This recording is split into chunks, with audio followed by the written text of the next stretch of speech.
Bueno, tengo varios compromisos que atender y muy pocos minutos para que el programa llegue a su fin, pero como lo prometido es deuda, Gonzalo Caballero. Yo voy a intentar responder a varias de las cuestiones que se han planteado y que fui anotando y que no tuve ocasión de meter hasta ahora. Pero primera, una pregunta que tú hacías es ¿hasta qué punto quién podría ganar ahora las primarias o el Congreso si hubiera batas en las bases? Yo te voy a dar mi opinión.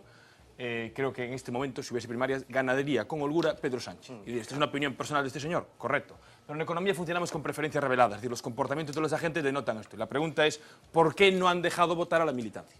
¿Por qué los cuadros del partido, yo coincido, no os digo que sea una batalla de las élites con las bases, digo que hay una divergencia en las preferencias de las bases con las diferencias... Bueno, pues déjame que avancemos en el argumento. Entonces, ¿tú cuál tenía que ser la hoja de ruta? Quiero decir, abstención a Pedro Sánchez, o sea, abstención a Rajoy no, terceras elecciones no, tratar de constituir un gobierno. Me está rompiendo todo el esquema de lo que estaba planteado. Yo me tienes toda la tarde, toda la noche. Me tienes toda la noche para replicar y ahora cuando tengo que replicar me metes nuevos deberes. Así no puedo aprobar la asignatura. La revelación de los economistas no llega hasta ahí, ¿no? Voy a eso, pero déjame Economista por lo de que revelado. llegaría a eso también. Quiero decir, esa es la primera cuestión que yo creo que es importante. Después, la legitimidad de los distintos órganos que aquí se apuntaban. Yo ya sé que Chimo Puig ganó unas primarias para ser candidato o para ser secretario general en su comunidad. Esto no quita, es una cuestión de elecciones a distintos niveles. Como Mar Barcón es la secretaria general de la agrupación de A Coruña y representa a la agrupación de A Coruña. Esto no quita legitimidad porque lo que ha habido es una novedad. Y justamente cuando hablamos del caso norteamericano es el mejor ejemplo, porque es el modelo político con separación de poderes, en el cual en un sistema presidencial la legitimidad democrática del presidente es una y la del Parlamento es otra. Y solamente a través del impeachment, en un caso muy excepcional, se puede, a través de los procesos de cámaras legislativas, acabar cuestionando a quien sale de la legitimidad democrática. Por eso yo entiendo el desgarro de los militantes de decir, no solamente se toma una decisión en este momento, sino que lo que está estatutariamente permitido, que es que ahora se convoque a las bases, no se permite votar. Y hay una gestora que va a decir algo histórico. Digo una cuestión más que antes se planteaba. La cuestión de los ganadores y de los perdedores. Yo creo que es una dialéctica perversa y absolutamente errada. En las elecciones gallegas, claro que ha habido un mal resultado electoral. Es que no lo podemos negar. Por cierto, como ya planteó aquí el expresidente Touriño, ya los hemos tenido peores. En el año 1997, el Partido Socialista se quedó con un grupo parlamentario que cogió Emilio con 13 diputados frente a los 14 que hay ahora. Por cierto, también con un Fraga con más diputados y con una segunda fuerza política que tenía una ventaja mayor sobre el Partido Socialista. Este resultado se aproxima con el peor resultado en diputados del PSDG al del año 2001, en el cual también el BNG superó en votos, pero no en escaños al resultado. Y esto lo sabe bien el alcalde de Vigo porque protagonizó esas etapas. Entonces, esto de la reconstrucción de los discursos, pues vienen bien, pero a ver, ya uno ya no contesta muchas cuestiones, pero cuando oyes muchas cuestiones a veces hay que plantearlas. Al final aquí es una guerra por el poder. Y es una guerra por el poder que decimos, ¿quién representa mejor al votante? Claro que queremos defender a los votantes, pero hay distintas posturas. Y el proceso es, ¿quién puede? Yo reconozco que Mar puede tener una opinión y otra. Y ella está en un órgano que le permite tomar una decisión. Lo que algunos planteamos es que este órgano ya ha tomado decisiones muy erradas. Porque la responsabilidad de donde estamos, claro que compete en buena parte al secretario general Pedro Sánchez, pero no compete también a los que tomaron antes decisiones desde la última etapa del gobierno de Zapatero hasta la etapa de Rubalcaba o a todos los poderes que lo acompañan. Las responsabilidades son compartidas. Claro, hombre, pero hombre, siempre las responsabilidades en un órgano colegiado son compartidas, Claro, pero finalmente claro. hay una persona que dice, Sí, mira, las responsabilidades son correcto. compartidas, pero yo personalizo la asunción de responsabilidades. Correcto. Y también digo una cosa más que se ha planteado en la mesa que es importante. Es decir, el resultado de junio, ¿cuándo tuvo más porcentaje de votos el Partido Socialista? No, ¿En diciembre o en junio? En porcentaje de votos. Es que es importante para las tendencias electorales. Si queremos hacer un discurso planteado con estereotipos... Veo que a Borrell también lo escuchamos. Bueno, a ver, yo... claro, pero a ver... No, porque el porcentaje de votos es verdad. A ver, yo mi posición política, me preguntaba sobre la gobernanza, mi posición política, y no es porque la marcase, coincidía con la que planteaba Josep Borrell. Y también vuelvo a decir, en lo que ahora dice claramente Modesto Pons. En este momento, esta operación perversa por el poder de la Secretaría General, dando a una dirección de una gestora una decisión terriblemente difícil. Y yo, la verdad, los compadezco de ponerse donde han querido estar para tomar esta decisión, por la carga de responsabilidad que van a llevar en sus espaldas. Esa responsabilidad que han tomado ellos, impidiendo que las bases votasen y que tuviesen una responsabilidad colegiada en lo que pasase, yo quiero decir que en este momento toda esa operación lleva al Partido Socialista al peor escenario para poder dar, si lo decide, la abstención al Partido Popular. Un Partido Socialista más débil en el cual en la negociación el Partido Popular les dirá, y si esto es lo que hay, y si no les gusta, elecciones el día de Navidad. Y pongan ustedes a Susana Díaz, a Javier Fernández. Esto es a donde nos han llevado en esta operación de error político. En cualquier caso, que no creo que fuera elecciones el día de Navidad pero- parece que ya no va a haber, y acabo porque con una anécdota. hoy se está avanzando en esa negociación con el Partido Socialista para Sí, antes, que la sea la antes, semana ya anterior. lo sabemos, la semana Sí, o sea, que quiere decir que antes. el Partido en el Popular está fondo, trabajando te voy a para decir- que haya terceras elecciones. Sí, eso va al final.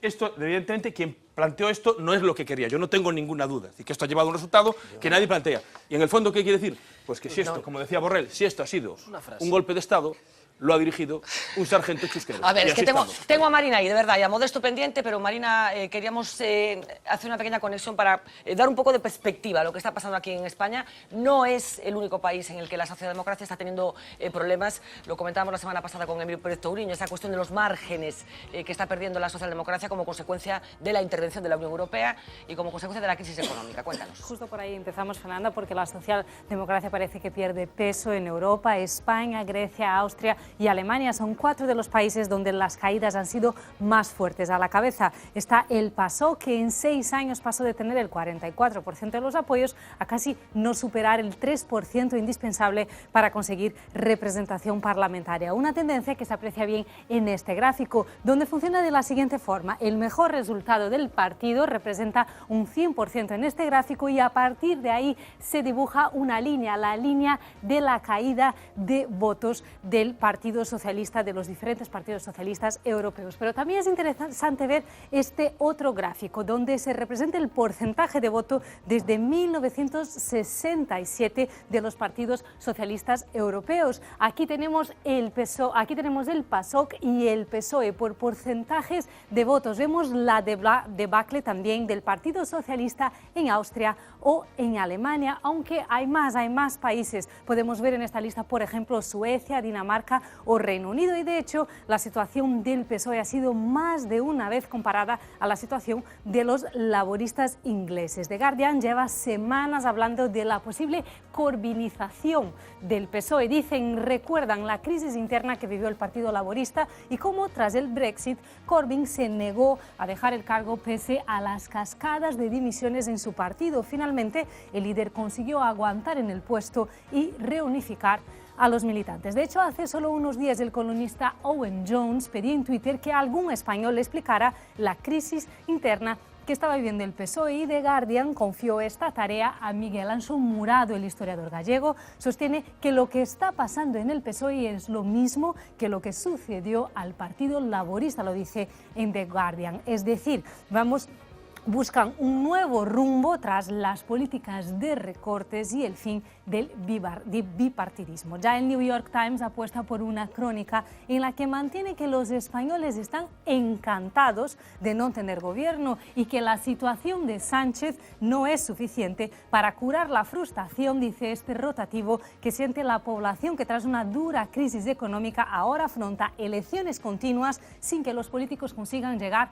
a un acuerdo. Vamos a otro titular, porque bajo el título Guerra abierta entre los socialistas españoles, Le Figaro afirma que el PSOE está enfermo, dicen, después de meses a la deriva, palabras textuales, y en descomposición. El rotativo achaca esta situación a derrotas de elecciones históricas y también al dilema del partido, si dejar o no gobernar a Mariano Rajoy. Nos vamos a Italia. La Stampa describe lo sucedido el sábado de la siguiente forma. Fuera de la sede, los militantes insultan a los dirigentes. Dentro, una asamblea pendenciera donde se discute por el orden del día y también por la colocación de una urna. El rotativo italiano lamenta que el PSOE, fundado, dice, en 1879, esté ahora al borde de la escisión y afirma que Podemos se está preparando para sacar provecho de este desastre. Vamos a terminar en Portugal con el Diario de Noticias, que afirma que Sánchez dimite y que el PSOE ahora queda rehén de lo que haga Mariano Rajoy. Califican el comité del sábado como un momento negro para los socialistas y escriben lo siguiente: se esperaba que la reunión del comité fuese caliente, polémica, aguerrida. Se esperaban insultos, jugadas en bastidores, acusaciones mutuas. En cierta forma se esperaba de todo, pero el encuentro de los socialistas del sábado superó las previsiones más pesimistas. Bueno, pues como resulta lógico, todo el mundo pendiente de lo que está pasando aquí en el Partido Socialista. Nos quedan 3 minutos de programa, así que os pido que las últimas intervenciones tengan algo de conclusión final. Modesto. Sí, bueno, primero para ver que efectivamente que estamos homologados en Europa en resultados, por lo tanto, todas estas cosas que discutimos mucho entre compañeros a lo mejor no tienen tanto que ver y estamos más condicionados por eso. Pero es verdad que en la responsabilidad de unos resultados y lo que llamamos las responsabilidades políticas por los resultados, bueno, pues muchas veces hay discrepancias. ¿Quién tiene más responsabilidad en perder las elecciones? El candidato, a lo mejor, no nos fijemos aquí en Galicia. El candidato que va y se escogió en un mes para ir y hace un trabajo bien hecho, pero no es muy conocido. Pero no, eso es en otro sitio. O un portavoz que estuvo polemizando con Núñez Feijóo y lo dejó como un coche nuevo que no tiene ni un rasguño. Entonces, ¿qué quiero decir? Que si un pueblo, una ciudad, por ejemplo, como Ferrol, sacamos un mal resultado, ¿tiene algo que ver las incidencias que pasan allí o es de la culpa del cha-cha-cha de fuera? Por favor, para terminar, me gustaría un pronunciamiento cerrado de los cinco. De los cinco sobre. No, es que vais a tener que mojaros si queréis, claro. ¿Abstención sí o no? Yo ya me mojé bastante. Abstención no, pero para que quede claro. Yo estoy diciendo que cualquier solución menos volver a elecciones. Yo creo que volver a elecciones en este momento es un suicidio para el Partido Socialista y, por cierto, yo no quiero llevar a mi partido al suicidio y además creo que es malo para la sociedad que el PSOE no saque representación y una buena representación para velar por las políticas sociales en el futuro. Entonces, cualquier otra solución me vale. ¿Y cuándo volverá a ser alternativa de gobierno el PSOE?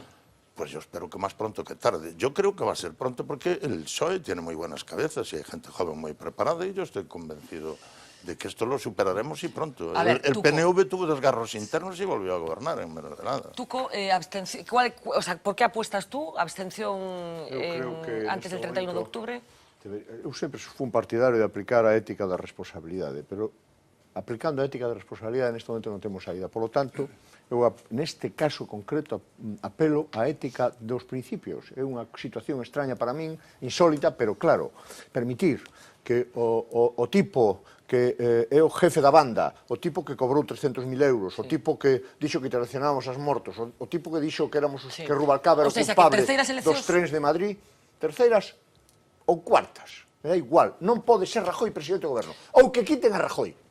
Bueno, sí, pero se xa non depende de vos, teño a sensación. Teño a sensación de que xa non depende de vos. E cada día depende un pouco menos. Mar.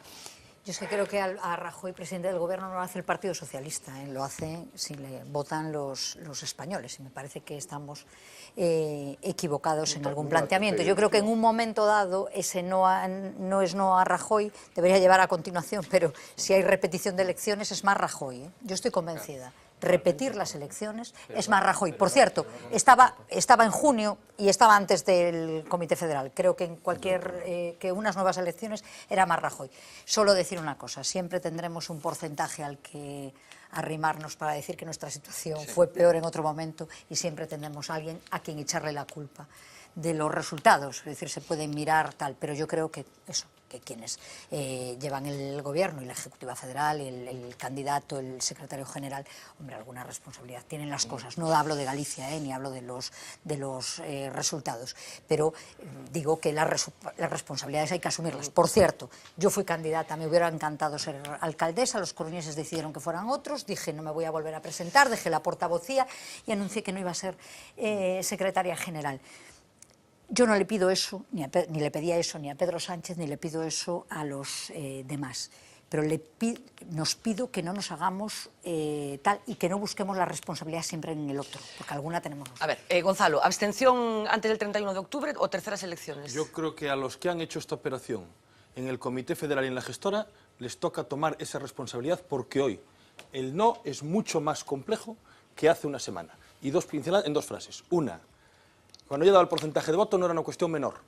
En el mes de junio el porcentaje de voto era distinto y las encuestas posteriores empezaban a reflejar ciertas tendencias, también en Galicia hasta un determinado momento. Y dos, me parece vital, más allá de la gobernabilidad que todo el mundo habla, de cómo hacer el gobierno es mantener un gobierno con presupuestos y darle un mínimo de vida. No se puede hacer una investidura y abandonar. Y esa es la responsabilidad que compete también a los que han defendido esta operación y hacen la abstención. Y más importante en clave estructural de la política democrática de este país que la existencia de un gobierno de un año o de dos es el sistema de partidos. Y dentro del sistema de partidos, para mí, como persona de izquierda, progresista y socialdemócrata, me parece fundamental que el Partido Socialista pueda ocupar un papel fundamental. Bueno, a ver si hacemos una pero a ver, operación Gonzalo, no me para hagas- favorecer la gobernabilidad No y me- acabamos a haciendo ver. desaparecer el Partido Bueno, Socialista como eje a de la ver, izquierda sí, a pero costa de otro partido. Pero no me hagas tú trampas. En la situación en la que estáis, en la que está el Partido Socialista, ¿tú qué prefieres? ¿Tú en estos momentos qué prefieres? Ya sé que es responsabilidad de ellos, la gestora, Si la que se las dirección apañe. política tiene la capacidad de tener una candidatura para sacar un buen resultado, vayamos a elecciones y démosle un gobierno de progreso al país. Si no, que asuman lo que han hecho. Iván. Eu creo que a posibilidade de absterse ante un goberno do Partido Popular era perfectamente viable antes da operación desta fin de semana, facendo o que estaba dicindo hai un momento, intentando formar goberno, verificando no Congreso se iso era posible ou non, e ante eso eu creo que se podría decirlle tranquilamente aos cidadáns intentei non marzo, non foi posible, o volvín a intentar agora e non foi posible porque Ciudadanos ou Podemos me veta, ante iso eu non condeno o país a unhas terceiras eleccións. Hoxe creo que iso é prácticamente imposible por unha cuestión. Estamos moito máis febles para negociar e para exixirlle nada ao Partido Popular, non me planteo unha abstención a cambio de nada, evidentemente, co Partido Popular, e porque ademais creo que ao PP hoxe lle convén unhas terceiras eleccións. Entonces, ante iso, e as dúas opcións son muerte segura prácticamente, muerte entendesme ben, non? Sí. Non definitiva, pero un mal resultado, eu creo que permitir que goberno o Partido Popular e Rajoy nestas circunstancias é unha carga demasiado pesada para moitísimos anos e iso impón traicionar ademais o que se prometeu aos cidadáns nas eleccións. Volver a votar, eu creo que sería garantía a priori dun mal resultado, pero nos permitiría mirar ya a cara a xente e poder empezar a reconstruirnos cunha salvedade que, e remato coa esperanza coa que empezaba o programa, algo que dicía hoxe a xente o representante da xestora, non? Algún membro da xestora, non sei se era Javier Fernández, que decía que evidentemente se había terceiras eleccións, se había candidato, se elegiría por primarias. Poderíamos ver que pasan esas primarias, quen é o candidato, quen é o proxecto e en función de eso Bueno, pues ver cal é o resultado. todavía desas quedan eleccións. muchísimas cosas que hablar del Partido Socialista, del futuro del Partido Socialista. Tenemos que dejarlo aquí, de verdad. Muchísimas gracias. No, ni tres, ni dos, ni una. La semana que viene seguimos hablando del gobierno, que dirían Tipicol. Iván, Gonzalo, Mar, Modesto, Tuco, de verdad, muchísimas gracias por abrirnos vuestros corazones de militantes del Partido Socialista en este momento trascendental. Sean felices.